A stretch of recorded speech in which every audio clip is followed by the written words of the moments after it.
Gebrakan politik luar negeri Prabowo.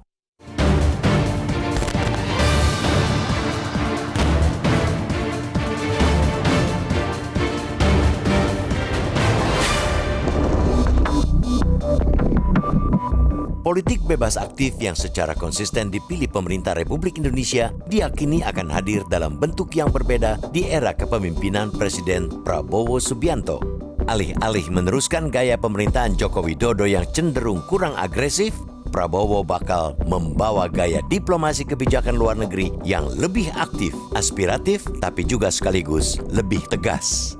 Dengan pendekatan seperti itu, sangat mungkin Indonesia akan memainkan peran yang lebih besar dan strategis di tengah situasi geopolitik global yang amat dinamis. Indonesia juga akan lebih kuat memosisikan diri di antara dua kekuatan raksasa dunia, Amerika Serikat dan Tiongkok. Tidak sekadar menjadi mitra dagang yang kemudian terjebak dalam ketergantungan berlebihan terhadap dua poros tersebut. Dengan memulai kunjungannya ke Tiongkok, kemudian Amerika Serikat, Prabowo tampak betul memahami psikologi kedua negara yang memang ingin menjadi sentral bagi semua negara. Dengan menghormati undangan dari dua negara besar itu, Prabowo dinilai sedang mengupayakan keseimbangan global antar negara adikuasa. Pada saat yang sama, momentum tersebut bisa dimaksimalkan oleh Indonesia untuk menanam fondasi hubungan yang lebih kuat dengan kekuatan besar dunia, tanpa mesti menggadaikan sikap politik non-blok yang tetap dipegang teguh. Hal itu menjadi semacam terjemahan sekaligus penegasan dari prinsip kebijakan luar negeri Prabowo yang ia sampaikan saat berpidato dalam pelantikannya sebagai Presiden 20 Oktober 2024 lalu. Ia menyebut, 1000 kawan terlalu sedikit, 1 lawan terlalu banyak. We want to be a good neighbor. Dengan titik pijak seperti itu, Indonesia ingin menjadi sahabat bagi semua negara dengan memegang prinsip anti penjajahan. Lawatan Presiden Prabowo ke sejumlah negara untuk pertemuan bilateral dan multilateral itu patut kita dukung sebagai langkah awal penerapan kebijakan luar negeri Indonesia. Ada harapan besar bahwa di pemerintahan Prabowo, Indonesia akan mampu berperan dan berpartisipasi aktif dalam dinamika global yang penuh ketegangan geopolitik maupun ekonomi. Yang pertama dan utama, sesuai dengan konstitusi yang mengamanatkan prinsip anti penjajahan, tentu saja pemerintah Indonesia mesti menggarisbawahi isu penindasan yang terjadi di Palestina.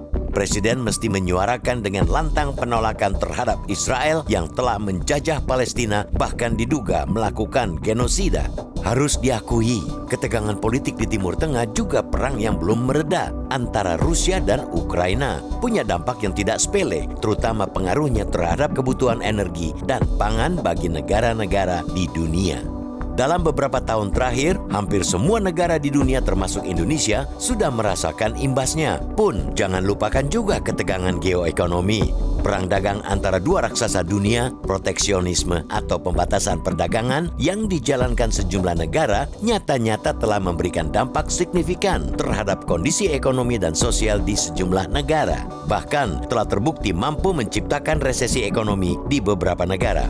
Prabowo diharapkan kembali mengangkat isu perekonomian dunia itu dalam KTT APEC di Lima, Peru, dan KTT G20 di Brasil yang akan ia hadiri sesuai lawatan ke Amerika. Indonesia merupakan bagian dari ekosistem ekonomi dunia. Suka tidak suka, ketika perekonomian global bergejolak, Indonesia juga tak akan luput dari dampaknya. Prabowo memang bukan Superman. Indonesia juga bukan negara adidaya. Tak mungkin semua harapan digantungkan padanya.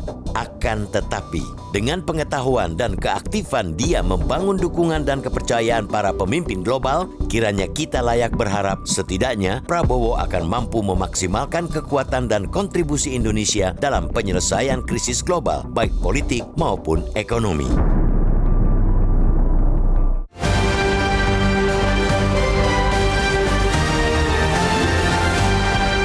Jelajahi cara baru mendapatkan informasi. Download Metro TV Extend sekarang.